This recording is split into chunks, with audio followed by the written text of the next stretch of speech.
finale de la poursuite aux Jeux Olympiques de Barcelone en 1992, le Britannique Chris Boardman, recordman de l'heure sur piste, fait rentrer le cyclisme dans une nouvelle ère. Rouleur exceptionnel, doté d'un vélo révolutionnaire, il devient champion olympique en ayant conjugué le talent et la technologie. 30 ans plus tard, le Vélodrome de Saint-Quentin en Yvelines accueille les championnats du monde de cyclisme sur piste en amont des JO 2024. Ce matin d'automne, le soleil se lève sur l'île de loisirs de Saint-Quentin en Yvelines et sur le Vélodrome national, l'un des 3 sites olympiques de l'agglomération, desservi par la Nationale 10, que des milliers d'utilisateurs empruntent chaque matin pour se rendre au travail. De l'autre côté de la Nationale, sur la commune de Trappes, ce sont les salariés de la société Iprema qui entrent en piste à leur tour.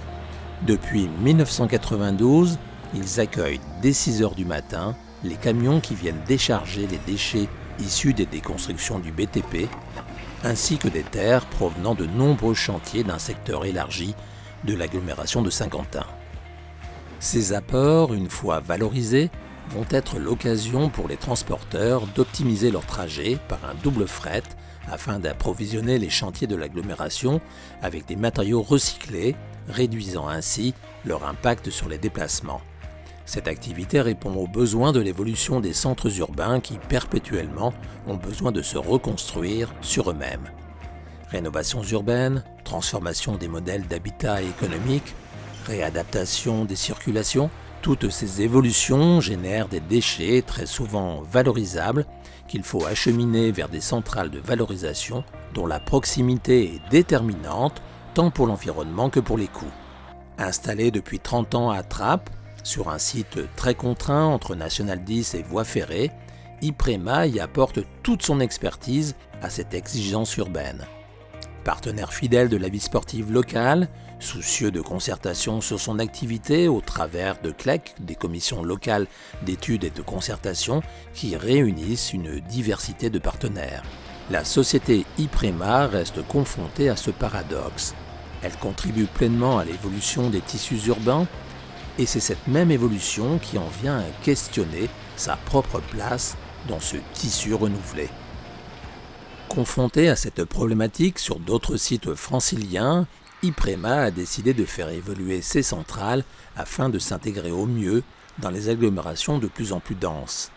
C'est dans cette réflexion qu'a été créée une nouvelle génération de centres de recyclage et de valorisation avec la réalisation du site exemplaire d'Emerainville sur le territoire de Marne-la-Vallée en 2009, puis avec l'inauguration de Massy 2 en 2022 avec pas moins de 20% d'espace vert sur le site.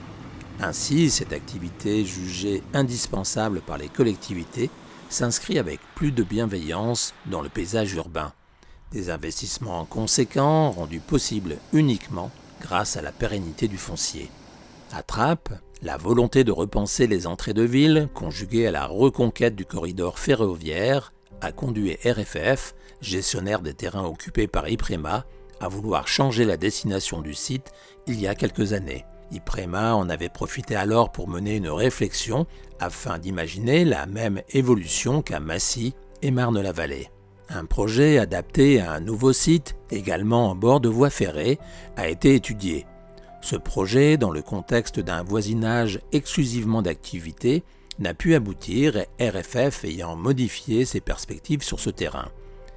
10 années ont passé et malgré ces incertitudes, Iprema a continué à investir sur le site actuel en optimisant l'outil de travail, que ce soit pour l'efficience technique ou la réduction continue de son impact. Au-delà du consensus des élus sur la nécessité de l'activité d'intérêt général d'Iprema et le besoin essentiel de sa proximité, Iprema, avec ses 7 sites en Île-de-France, répond par son activité à l'obligation de recycler 70% des déchets inertes. Le PREDEC, plan régional de déchets du BTP adopté en juin 2015, désigne explicitement le site Iprema de Trappes en mentionnant aussi l'ensemble du site comme l'une des 5 plateformes de massification ferroviaire nécessaires au transport.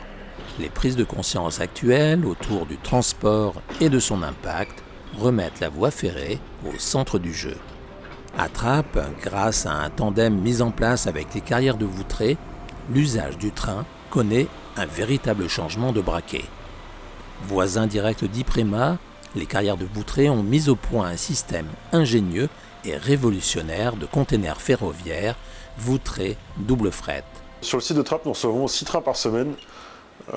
6 trains composés de 54 conteneurs de produits de Voutray destinés aux centrales à béton, centrales à rebais et tout ce qui est usine à préfa. Chaque nuit, les conteneurs sont déchargés sur la plateforme, sont entreposés puis rechargés en terre pour être repartis le lendemain sur Voutray.